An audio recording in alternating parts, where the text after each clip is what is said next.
Mela did not know that Ger had been a cruel god. He only knew that the god had been so tall that his head cleared the clouds. When Ger fell, his body became the foundation of the mountain range Mela lived upon.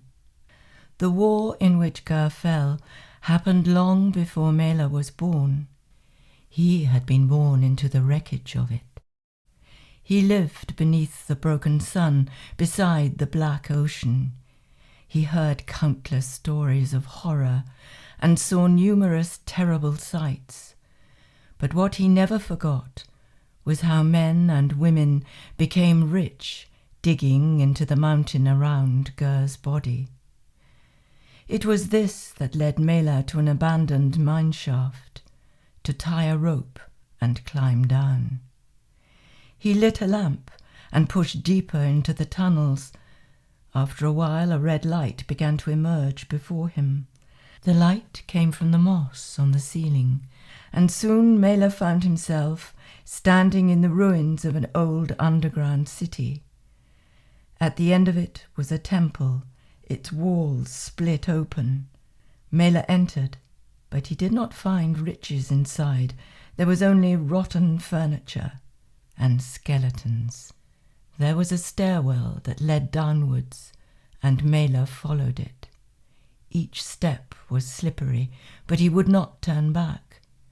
After a while, he realized that the staircase was turning like a corkscrew, and that each spiral of the stairs took him deeper into the mountains, until he stood directly above an eye as wide as he was tall.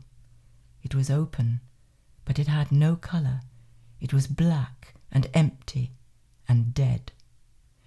"You should not be here," the voice startled Mela. "No one is to come down here, not yet. It is not time." Mela turned to face the speaker.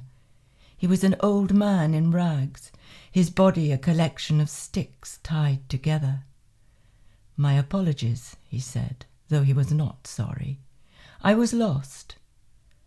Fire must rain from the sky first. The dead must rise from the ocean." The old man spoke as if he had not heard him. "A new god must advance on the false nation. A man must take the soul of his brother home. An innocent must make himself known. These things must happen before anyone can come here." Mela tried to push past the old man. "You cannot be here." The man's hands grasped his jaw. "You cannot be here," he repeated, holding Mela tightly. "You are not part of my dreams."